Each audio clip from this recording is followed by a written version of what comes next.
In the beginning, there was nothing but Yog. The primordial chaos, the swirling void of malice and madness that predates all. The six gods created the earth as a prison to contain the evil and immensity of Yog. Then they abandoned their creation and entrusted mortals with its care. But Yog is patient. It awaits only the day when it will rupture the earth and plunge all creation into another eternity of terror and darkness. From its stronghold in the land of Yoggoth, the Black Star enlists mortals towards its sinister ends. Those benighted souls who choose to serve, who heed that dark calling, are the world's worst, treacherous, wicked, deranged, and monstrous. They are our heroes. All Hail Yog is a D&D actual play evil campaign, brought to you by the creators of Experience Points. In All Hail Yog, our rotating cast of villains are the fell servants of a dark lord, and must travel the realms of Ondûn to enact Yog's evil upon the earth. This adventure is called The Child, and will last about 9 episodes. When it's finished, there'll be a new adventure with a new party of villains. All Hail Yog is also brought to you by our patrons. If you like the show, please consider joining our Patreon. You can find us at www.patreon.com/xpwebseries. And now, on with the show. The adventure begins on the 51st of Hemsen, year 895 in the 4th age of Ondûn. This is The Child, Episode 1. In a crumbling cemetery, on the outskirts of a ghost town, a congregation is gathering. They come in secret, in the dead of night, peasants sneaking from their homes in ones and twos. They have come to hear the angel speak. They lie prostrate and blindfolded before the celestial, unworthy to gaze upon their divine features. The angel is motionless, almost indistinguishable from their stone brethren that stand atop gravestones and mausoleums and all around them. Then the angel speaks. You are born worthless, and from that moment of first breath are judged and balanced on your deeds. You must choose to make yourselves worth living, your souls worth saving. Humility, repentance, sacrifice through mortification of flesh. How can you expect true clarity until you strip your mortal sins through purification? There comes a searing pain, burning like a brand at the center of the angel's spine. Between their great wings, a glyph, an eldritch star potent with evil, glows a sinister green. Black smoke roils from this malevolent mark, billowing out to consume the angel entire. When it clears, they are gone. The congregation quails and trembles, overcome with religious ecstasy at the miracle manifested before them. In a crowded tavern, at the heart of a licentious city, 4 halfling knights confer in low tones. Members of the Order of the Loyal Hound, they've come to this wicked place on a holy crusade, meaning to rid the world of a very particular fiend they've tracked to this city. Cruel laughter and boisterous talk fills the tavern. Barmaids bustle to and fro, frothing drinks to hand. 4 mastiffs, the halfling's faithful steeds, lounge beneath the table. Deep in discussion and planning, what the paladins don't realize, until it's far too late, is that the demon they seek is near. Nearer than they had ever imagined. How do the halflings die?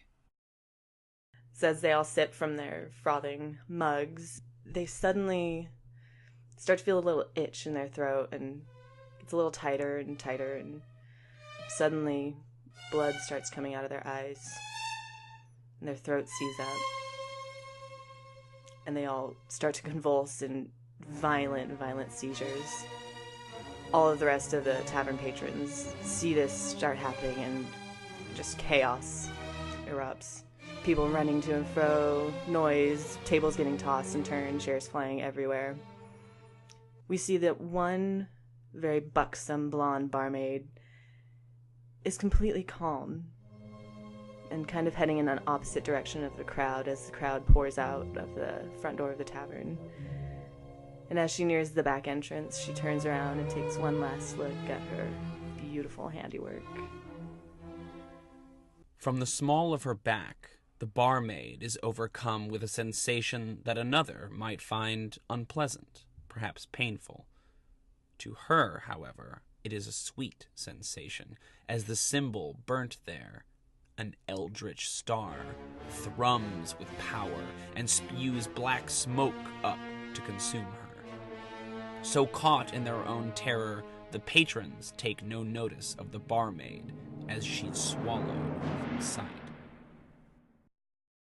Rain patters the window panes of a humble workshop. A pair of candles lend the space all the light it requires. They adorn a table only large enough for 2, and their light reveals 2 plates, 2 forks, 2 knives, 2 glasses of wine, and 1 man. He bustles about the workshop, preparing every particular for this romantic meal. When finally he is ready, he ushers his guest into the room, and in it shambles, staggering on its uneven feet. He helps the stiff and unbendable creature into its seat, scampers across to his own seat, and the meal begins. How does the meal go? We see on the dinner table, the plates are laid about, and there are different hors d'oeuvres that they have to choose from. We have a raven's wings, we have pig legs, we have a rabbit's foot, and we have a horse's tail. And also, to the side, there is a jar of honey with a nice ladle in it. We see the doctor begins to dish up the entrees. A toe here, a feather or 2 there, a slice of the pig's skin, and of course we can't forget some of that horse tail. He finishes it off with a nice big fat ladle full of honey, and then he slides the plate over to his beloved creature. As she lifts up the plate, you'll see her arm reaches over, but the limb starts to fall off. You see the stitching from the last endeavor they were on has worn out, so the doctor scurries on over, and he has to tend to his love, really, truly his love is who he has to tend to.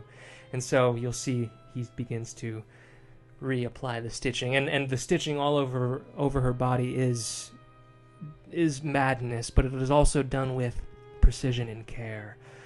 Not really with reason, though. Through the thick leather of the doctor's overcoat comes a virulent green glow as the sign of an eldritch star blisters on his skin.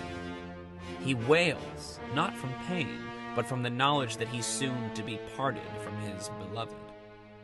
Once the black smoke has whisked him away, the creature is left alone, and none see the single tear that crawls down the rictus of her face. An angry mob chases a stumbling man into an abandoned chapel.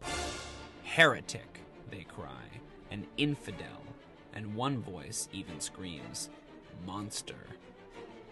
With torch and pitchfork, they hound him through the pews, into the vestry, and up the crumbling bell tower. When they reach the steeple, however, they do not find the man they were seeking. Instead, they find only a pair of lambent green eyes glowering from the deeper darkness. A few mutter prayers to uncaring gods before the creature lunges. What happens to the villagers? Downward the steeple goes the eyes, followed with claws and teeth, welcomed by screams. Lining up all upon the stairs, these people await their deaths, only hearing the screams of their brethren in front of them. Limbs go flying, painting the cavern walls. Person by person gets ripped apart by this beast from the dark, and the sound of fury, a hellish fury. Every mob member struck down, until all that remains is a heaving beast. It lingers on the threshold of the church, now burning in an inferno of green flame, to consider the symbol, an eldritch star burnt like a brand onto the beast's stony palm. It welcomes the smoke that billows up from that dark sigil, and in a moment, the beast that slaughtered a dozen that night is gone. So the four of you, then, materialize at the same time in a burst of black flame in an unfamiliar space. Maybe it's familiar to some of you, maybe it's unfamiliar to others. You're all sort of equidistant in this area. There's a big burst of flame, and you all materialize. Who's the first to appear? I'm Kate, and I am playing Agnoment, a fallen angel, who I'm probably wearing like a very basic off-white linen shroud. Like, I have armor, I guess, which is maybe kind of covering its half plate, but I like the idea that it's sort of, you see it and you don't, or maybe spectral it's armor that kind of comes in when you need it. Yeah, that's cool. I have huge wings that, how did we decide that those looked? I can't remember. Up to you. I imagine they're kind of folded, right? They're not usually out all the time. They're kind of back. Yeah. Just hit everybody in the face. I think they're just like kind of your normal wing. It really doesn't care. Like, its appearance is just kind of, it's vague. And it's like super vanilla. Like, you recognize what you're seeing and you don't. Right. I guess. Do they have a gender? Or are they No. clearly? Okay. Not one that they're, they're just kind of, it's not their primary focus at all, is their physicality. Okay. So everything about them is very plain. Almost unremarkable. Yeah. So I'm Heather. I'm playing Desdemonia Malice. She is a succubus. Yeah. She has like deep red skin, tail, very like dark black wings that have a little bit of a red sheen to them in the webbing. Jet black hair, again, like a little bit of a red sheen, kind of ram's horns. Her eyes are full black. What's she wearing? Well, she's technically wearing studded leather, but she doesn't have much to show for it. Emphasis on the stud. Yeah, she just studs basically. Yeah, because she can take any form that she wants to, essentially. So it basically looks like she's just wearing little straps everywhere. You basically just see her curves. Yeah. Great. Cool. Much. Desdemonia. Yeah. So there's the two in the front. Sort of behind Desdemonia, and a burst of black flame appears. On his knees, sort of heaving, completely exhausted, and blood covering his hands and his feet and his mouth, is Erick Idylvain, who we recently just saw as a gargoyle. Erick is in very simple vestments. He just has sort of a sleeveless tunic, like a gray top, and then just simple gray pants that are almost capris. They just they barely touch his ragged, ankles. like Hulk pants. Yeah, exactly. Great. His hair is shaved on the sides, almost into a mohawk, but not really. It's black with certain streaks of gray, and he has sort of a 5 o'clock shadow, and his eyes are wild. And maybe right when he appears, the green is just now fading from it back to just those sort of brown eyes that are so brown that they're just almost like black holes. Yeah, that's great. Human, right? Human. Gotcha. Cool. Yeah. And he's right behind me. Cool. Yeah, right behind you. So the first thing you see is my ass and my tail, basically. Yeah, like you're like crouching, so you look up and there it is, right? Like a little tail. Curves. Curves ahead, warning. Strings. Great. And then who appears next to Erick Idylvain? You see Dr. Hughbert Hilkington, who is a human. He stands, we'll say, at about like 6 feet tall. He's pretty scrawny. He's got a long brown duster coat on, and it's stained with, blood and chemicals and all these other stuff on Acid there. and... Yeah. He's also got these long rubbery gloves that fit over his hands, obviously, and also over the duster, so they kind of looks like one item almost. He's got a backpack that's equipped with all these different vials, some of them filled with different liquids, some of them empty. Also, he's got some wrenches and other things that he tinkers with. A tool belt. Like a tool belt as well. And, he's wearing some goggles. They have different lenses on them. So you can see that he'll flip from different lens to kind of acquire different things that he needs, basically. And also in his left ear, it's an earphone, basically. It almost looks like a little speaker that protrudes from his ear. Yeah. That's what it appears as. It almost looks like a hearing aid, but who knows what it is? Like a Victrola coming out of your ear. Yeah. Imagine, am I and his hair's all assuming crazy? Yeah. You can imagine it's the frail, Morty, absolutely, okay. Doc Brown, frail, kind of crazy hair. Great. Yeah. So the chamber the four of you appear in is pretty weird and unearthly. It is sort of you get this sort of wind kind of comes sweeping in that maybe blows away the black smoke that you appear in. It's the summit of some sort of a strange tower. You can see these big windows, sort of partially surrounding you, that look out upon just like a blasted, horrific sort of landscape. You see these sort of brooding mountains and these dark cities, barren wastelands, these great fissures in the earth that kind of belch out this blackish green smoke. Most of you probably will be familiar that you are in the land of Yoggoth, which is basically the home base, the area where Yog sort of first sprung forth onto the world, its stronghold. And you are in one of the spires of Yog. The stone is this sort of black and green, kind of twisted. It looks like earth, but that got kind of perverted and turned into this weird alien sort of structure. In the center of the chamber, there's kind of a round well, maybe about 5 feet across, and inside that is that sort of swirling black and green, viscous sort of material. You're not sure if it's liquid or gas or whatever. The main thing your eyes are kind of drawn towards is that at the far end of this vaguely circular, maybe a little triangular chamber, is a throne. And seated on that throne is an old man. Looks like a human, but it's kind of hard to tell exactly based on their age and their decrepitude. They're completely withered away. They barely look like they're still alive. You can see the bones protruding from their arms and legs. And they're sitting on this throne and they're shackled to it. And they're just kind of dressed in these dusty, mothballed clothing, and they're kind of slumped forward with their eyes closed. Behind them on the stone is a huge version of the mark of Yog, the sort of star symbol with the eye and the various tendrils that come down and kind of burned in. And as the figure sort of pulls its head up to look at you, you can see it also has that symbol branded into its forehead. So that's where you guys are. There's you have a couple of seconds or minutes before anything that's going to happen happens. What do you do when you suddenly appear in this space with these strangers? So metal. It's very metal, so yeah. metal. There's a in the background. So, yeah. I wonder if I've been here before. That's totally up to you guys. I know some of you have kind of worked for Yog for a long time. Some of you might be recent acquisitions, so it's kind of up to you as to how familiar you are with the setting. If we have the mark, we've been acquired. You've at least been acquired, yep. Yeah. That could have been yesterday as far as, it's up to yesterday. you as to how long you've been. For some characters, it makes more sense for it to be longer. For others, not necessarily. For Erick, he certainly remembers this place very well. And I think while he's sort of lurched over, that's how he transported here. I think he sees Yog, recognizes his surroundings, and just goes down to his knees all the way. And just sort of, in lamentation. Great, okay, cool. So Erick is down. Yeah. Yeah, I feel like I'm new-ish here, so I'll do a perception. Okay. To see. Great. What I see. Is there anything in particular that you're looking for? 9. 9? 9. No, I guess I'm just curious and kind of curious and kind of like. Okay.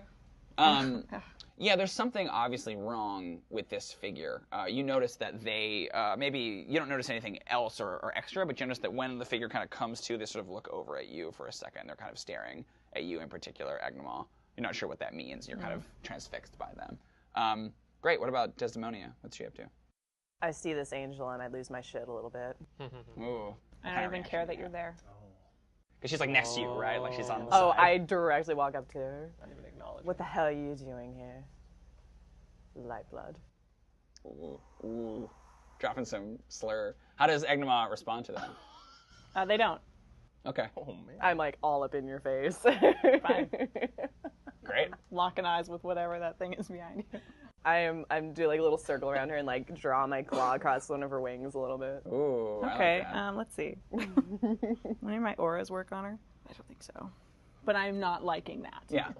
Okay. But you're giving her the cold shoulder. You I don't like care at I all. like just spread my wings really quick. Yeah, just like one of these. Stumbles back. Jump back a little bit. Yeah, that's great. But yeah, it's this huge, voluminous sound, right? Yeah. Great. What is the doctor up to? I think he's been here before. I think he's been tied to Yog for a while. Okay, great. Because I feel like there was a promise that he could maybe bring his wife back to his former self. Mm-hmm. But, I mean, he doesn't really even care anymore about that, I don't think, necessarily. Right. She's better this way. Oh, wow. Get some insight on old Hughbert. Dr. Hughbert here. Yeah, You'll get some. Yeah. So I think he is the custom to bow. Is that what you should probably do? Yeah, there's an exchange, basically, that when Yog addresses you, it says Yog above all, and then you reply with All Hail Yog. All Hail Yog. Yeah. Right. Okay. But Yog has not addressed you yet, but it's kind of up to you. Okay. There's not like a clear protocol as to how you're supposed to respond here. Okay, cool. I think you just observed what just happened between the angel and the demon. That's happening right in front of you. Yeah. And is just probably giggling about it, I guess. Like, quietly to himself. Yeah. That's great. So you two are kind of sparring a little bit, right? There's some tension. You are still kind of looking at this figure, and the figure looks at you and then, please, you've come back. And he like throws his arms up. You have to get me out, please. I could do anything for you, please. I know so much. So many things. Please. You would know that every time you come here and you talk with Yog and Yog speaks with you, that this sort of little scene happens. It kind of plays itself over and over and over again. Those of you who are more recent probably are more thrown by this. Yog is incorporeal. Yog does not have a real form. So in order to communicate in any more than a command or a simple thought, Yog has to take possession of what it calls a vessel. And so you think this is Yog's vessel, and it's been Yog's vessel for a while. And so whenever you arrive here, there's like basically this little awkward period of time where before Yog arrives, but after you do, when the vessel basically tries to plead with you to let it out. It's ancient and decrepit and obviously mad, but it's just kind of, please, I can help, whatever, please, you have to, there's not much time left. Does anyone react to this or do anything? Yeah, what's up, Doctor? Does he have a name? Not that you know. You can make a history check. Could I? Uh-huh. Okay. I'd like to think that the doctor actually tries to talk to this guy every Yeah. time and like How tries to you catch doing? up with him. Yeah. Like, you know what I mean? Like, Hey, How's buddy. the wife, doctor? Yeah. a history check, you said? Uh-huh. 17. 17. Yeah. You know that you know some things about them, but the name has actually been like almost stripped from history. Okay. That like, as though Yog doesn't want anyone to know who let it out or why. But it's believed to be the same elven wizard that basically freed Yog. So Yog has been sealed within the earth for about 3,000 years. At the start of this age, the fourth age, Yog was unleashed onto the world, and it was believed to be a wizard that sort of broke that last seal. And so the common conventional knowledge is that Yog's vessel is that wizard. But they had some kind of a contentious relationship, evidently, and now Yog takes a certain delight in removing anything that was associated with this person. So their name is gone. No one knows it. No one can know it. But you basically know who they are, Right. What their sort of legacy is. They're considered one of the worst people in the history of the world, basically, because they've let Yog out of its tomb. Okay. But yeah, you could absolutely start up a conversation with the vessel, as they're known. Oh, look who it is. Once again, here you are. You want me to let you out? Please, I can help you, Doctor. Doctor, I can help you. You must let me out. You can help me. I can. Your wife, I can. Whatever it is you need. Yes, why don't I help you? Please. Oh, but I can't, you see. I'm not going to. He's like right next to him. Yeah. He's like leaning on him. On the chair? Yeah, Yeah, like okay, right next great. to him. And he's not even really doing it. He'll just start being like, Chatting him up. yeah, just Okay, chatting. awesome. with him. So you're Yeah, taunting yeah. him. Anyone else having any kind of a reaction to this? Are you two still sparring? Well, after that little showdown went down, I think I gave her a little like and just walked up to the right hand of the vessel. Great. More Cool. of a saunter. But... There's like a little bit of steam, right? Like Yeah. an actual hiss. Great. What about you two? I don't know. I don't think this is my first time here, but Right. I probably have. I've been here enough. Maybe I like kind of get my go out, just like weighing like. Did you? Yeah. Put it out of its misery. Okay. Eric. I lean back just a little bit so I'm sort of sitting on my haunches, and I just hold my hand up with the mark of Yog. Yeah. Forward. To With my eyes closed, sort of averting my look. Great. As you guys both sort of at the same time raise your weapons and you're approaching, he's pleading with you, and he suddenly freezes. His body starts to convulse, and you see like black bile starts to bubble at his mouth, his eyes, his ears, and coming out of his nose. And he sort of has a spasm and then goes completely still and sits forward a little bit. The black slime is still coming out of his nose and his eyes and his mouth as he talks. And he just sort of looks at each one of you slowly. And then when it speaks, it's in the vessel's voice, but you can feel underneath that. You can almost feel it in your bones, this sort of like deeper, darker, subterranean like voice underneath that is the real voice of Yog that's kind of speaking like in low tones underneath. It just looks at you and says, There is a child, a princess among the wood elves. You will bring her to me, alive and unspoiled.